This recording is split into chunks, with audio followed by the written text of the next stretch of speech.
Sobrang itim. Oh, kita nyo? Sobrang itim. Isang mapagpalang araw mga kamiks. Welcome to my vlog. So ngayong araw mga kamiks ay mag-change oil na naman tayo ni Buddy. Dahil ito ay medyo matagal ko nang hindi siya na-change oil. Maitim na yung langis niya. Umabot siya ng 6 months. Hindi ko na-change oil mga kamiks. So ngayon, magpapalit tayo ng langis. So ito yung langis na aking ginagamit. Mobile, special. Special lang yung ilalagay natin ni Buddy. So, proceed na tayo mga kamiks. Madali lang naman mag-change oil. So, kailangan mo lang buksan sa ilalim yung plug niya doon para tatagas yung langis. Tanggalin yung takip, dipstick, magpalit ng oil filter. So, samahan ninyo ako. DIY na naman tayo. So, papasok lang tayo dito sa ilalim. Susuungin natin to kasi nandito yung plug para ma-drain natin yung langis. May dala na rin akong lagayan ng langis. Pang ano natin, pang sala.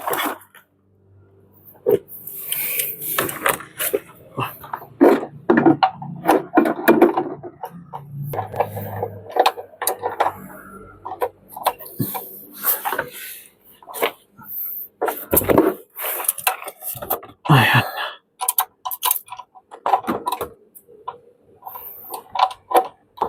Medyo masikip lang dito.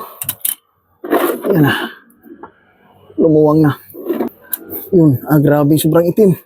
Sus. Oh. Grabe. Ito yung plug na sinasabi ko. Mga kamiks. Sa ilalim. Tanggalin nyo lang ito. At nang madrin nyo yung langis. Kapag gusto nyo mag-DIY. Hahayaan lang muna natin. Babalikan natin ito kapag naubos na yung langis. Yung wala nang papatak sa galon. Talagang nadidrain na siya bago natin lagyan ng bagong langis. Habang inaantay natin na maubos yung langis mga kamiks, tatanggalin muna natin yung filter. So napakahirap yung filter nito kasi pigado.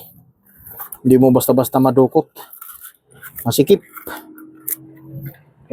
Wala akong pangtanggal ng filter. Gumagamit lang ako ng liha para pagpipihitin ko ay hindi dumudulas. Ito lang yung ginagamit ko pagtanggal ng filter.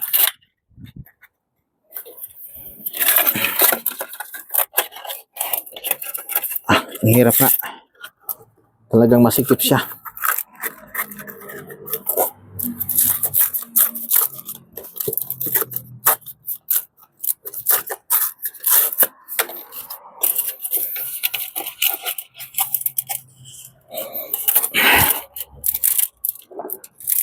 Ayan. Naikot ko na mga kamiks. Gamit ko lang yung liha.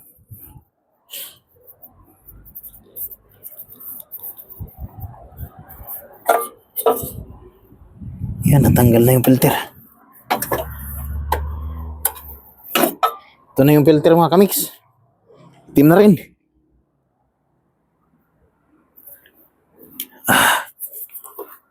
Okay.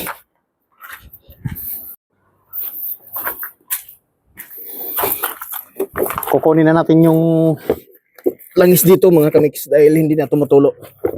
At malas pa. Butas yung galon na nakuha ko. Ayan na siya. Grabing itim. Oh, sus. Sobrang itim mga kamiks. Oh. My goodness. Yan, may tagas yung nakuha kong galon. Ito yung langis niya. Sobrang itim. Kita nyo? Sobrang itim. Kasi, ayun nga, 6 months ko siya bago change oil. So, ganito ang mangyayari sa sakyan natin kapag matagal natin siya i-change oil. Araw-araw ko itong ginagamit.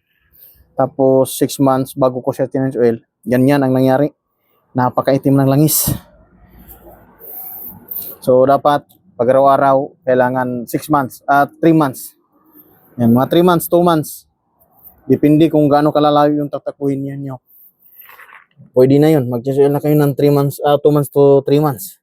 Ito, pinaabot ko pa ng 6 months. Dami pang kalat doon sa ilalim. O ngayon, ibalik ko na yung plug. Yan, ito yung plug. Ibalik ko na para may lagay na natin yung bagong langis.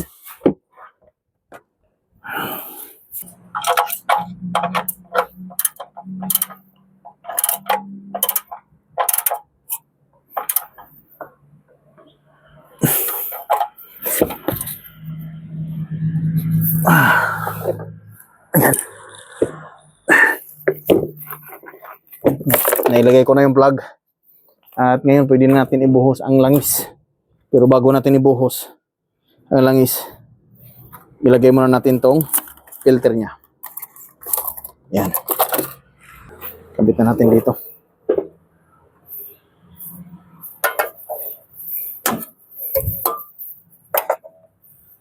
Aray ko, sobrang sikip.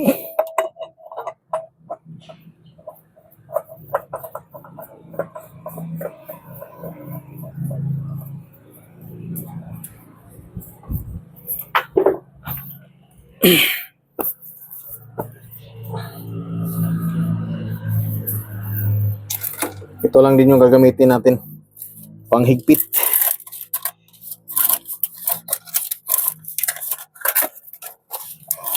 Ito nga yung sinasabi na DIY.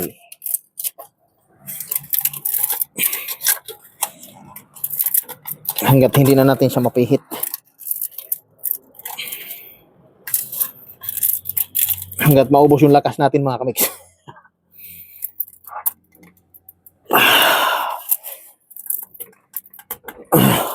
Okay na yan.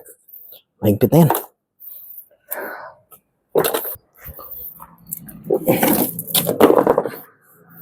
Ngayon mga kamiks, ilagay na natin tong langis. So mahirap ito, walang imbudo. Tapon to. Huwag kang matapon. Ayun.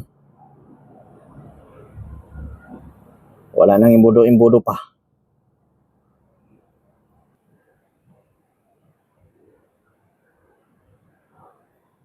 Titingnan natin mamaya, susukatin natin.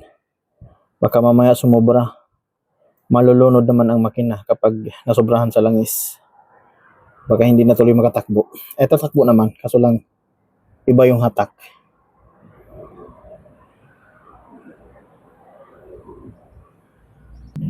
Mga 3.5 ang mailagay natin dito. Oops.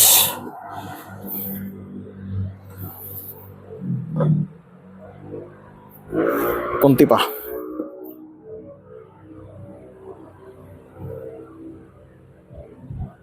Yun. Tapos, susukatin natin. Gamit ang mahiwagang dipstick. Nasaan na yun? Ba't nawala? Alak ka. Saan ang punta yung dipstick? Nahulog? Aray ko. Dito lang pala. Susukatin na natin mga kamiks ang langis kung tama na ba. Tama na ba yung sukat niya, yung dami. So hindi pa siya bumaba. Antayin natin. Antayin natin bumaba.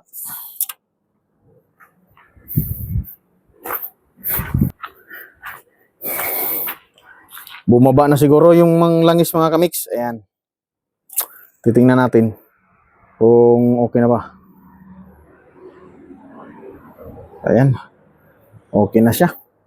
Sakto lang. Hindi sumubra sa guhit. May guhit kasi itong gauge niya mga kamiks. Kaya makikita nyo naman kung nasobrahan sa langis.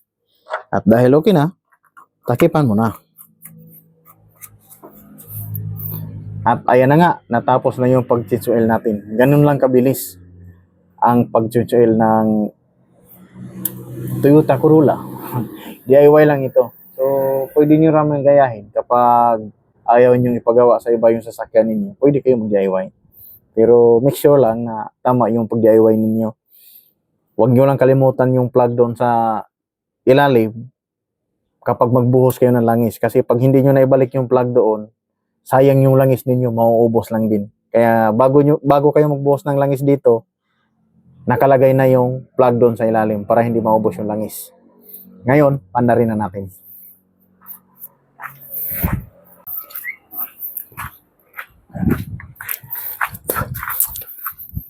Papaandarin na natin mga kamix. Yun.